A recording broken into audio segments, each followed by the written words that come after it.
No time to host outsiders. Arya said to find her friend, the rock painter. Seems paintings mean a lot to the Banuk.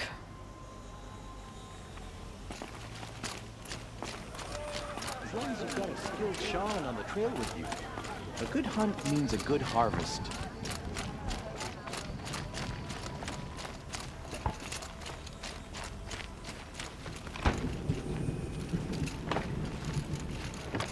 Deep din. Sekuli Silence so by the present. river waters. Why can't she just answer a question about her painting directly? Remember, Banukai, when the old ones were fresh in their graves and our numbers were still small. It was she who led us through the frozen wastes. We also remember the ravenous tribe, who delighted in sucking the marrow from our broken bones. Everywhere Banukai and her Werak fled, the ravenous tribe were never far behind. Seeking a way to defeat them, Banukai went into the wastes and let the wind whip her cheeks. And when the cold brought sleep, she dreamt of light. She saw it behind the world, a great calming sheet of icy blue. And she saw something new. Herds of machines, each filled with the same blue light. When she woke, she knew which star to follow.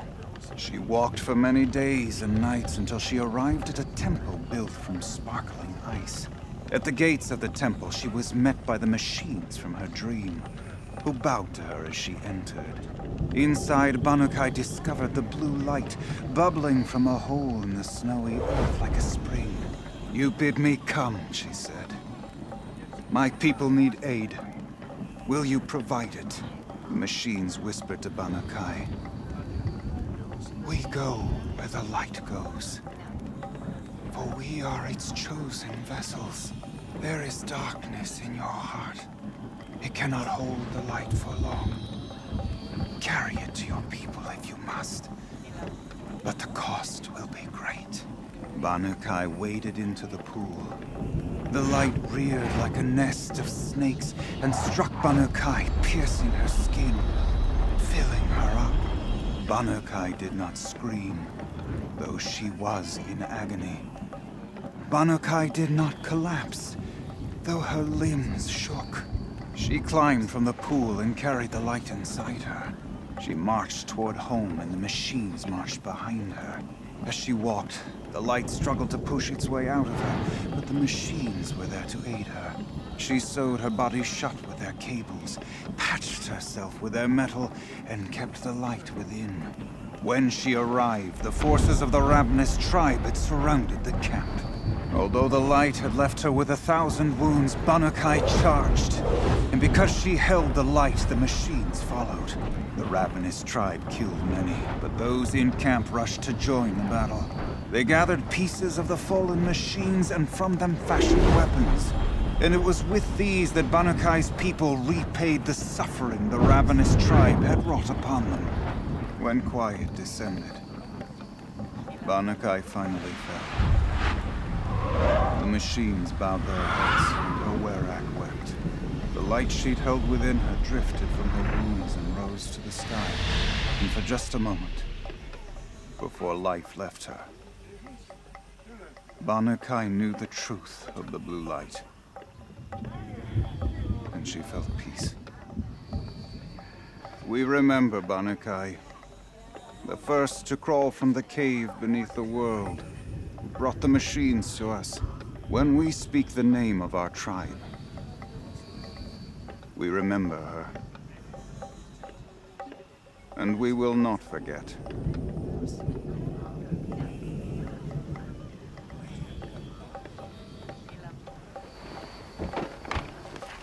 Maybe I can trade this blue gleam.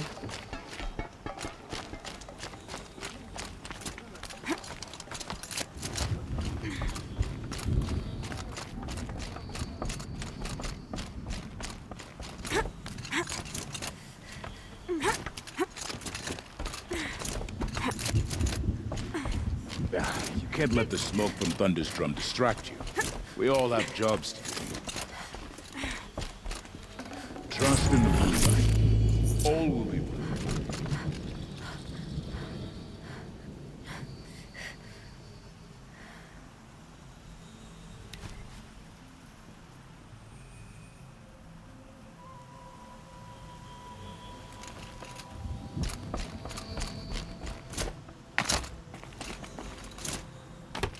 Have you ever heard the tones of deep din? You Outlanders have.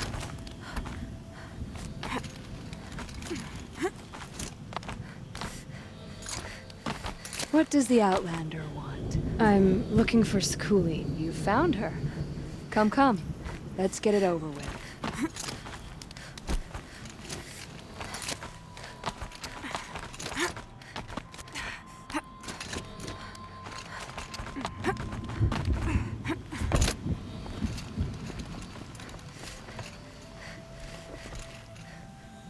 Quite a view you've got up here. It's a useful perspective. How fleeting we are when the world is so wide. From up here, you can see how the light paints across the land. Ever changing. That's a lesson. All our marks will pass. That outlook sounds a little depressing for a painter. Haven't met many artists, have you? Song's Edge needs new stories. I scrubbed its past off this rock to start anew. But a new start needs new colors. Fresh pigments. Like none have seen. Araya said you could help me get the Werak's attention. Araya works in strange ways. But I've drunk paint to survive in a blizzard, so I'm one to talk.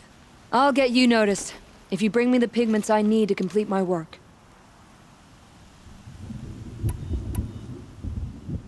Araya said you two were friends. I paint about what I feel now, not the way things used to be. Araya understood. Most Banuk didn't. I would have been exiled if she hadn't had Aratak take me into their Werak.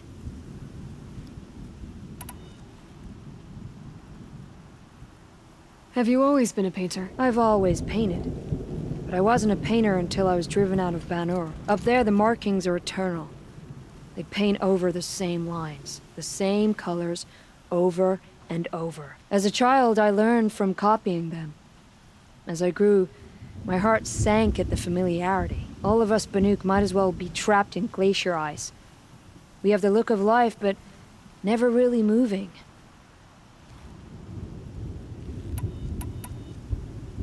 These pigments you want. Where should I look for them? Salts gather at the edges of geysers and hot pools. Crystals cling to the rocks and cliffs. The Banuk rock paintings are impressive, but, You want to know what they mean. That's not the right question, but I'll answer anyway. Some are called to the machines. The sacred shapes you see on metal casings, or on a cauldron door. Do the machines listen to the call? I don't know. Others, like mine, are a call to the tribe.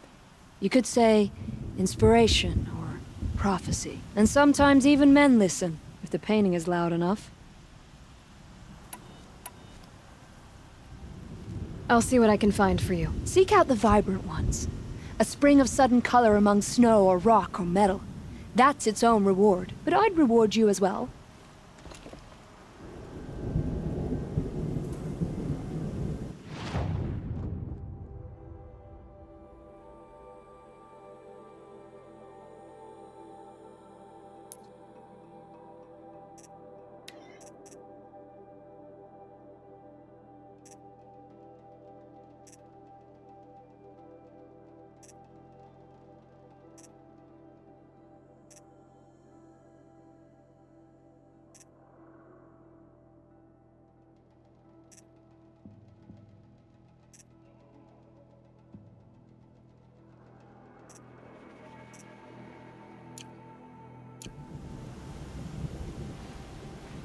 I'm back again. Few are as eager for the climb as you, Nora girl. Yeah. I can't think why.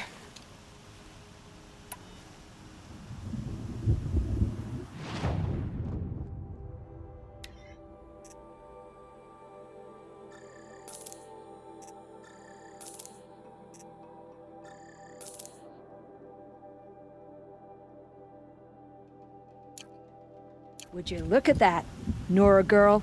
You've bought me all I need. Do you always travel with your pockets full of paint stuffs? Honestly, Sekuli, I go around filling my pockets with most of everything. Stop, stop. I'm beginning to like you. I work alone, but come back around later, and I'll have something for you then. That's me. Maybe it's a machine rider who looks like you. Where's she going? You tell me. To ruins or mountains, through flood or thaw, past, future. destiny, but I don't think she's scared of any of it. You helped me. Inspired me. And the people of the Cut. Let this be inspiration for you, wherever you may run. Once the Werak gets a glimpse at Sekuli's mural, word will get around about how I helped her. In fact, I'll bet my name's all over Song's Edge. Might be time to challenge Aratak.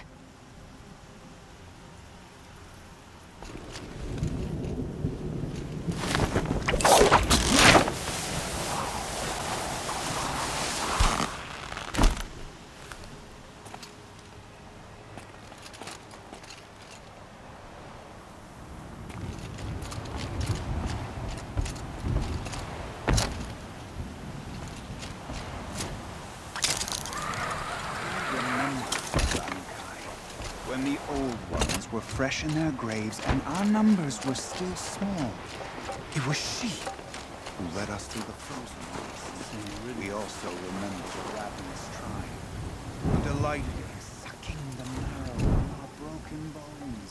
I'd march over Everywhere to Stone Yield and mankind take on or those where I bandits fled, myself.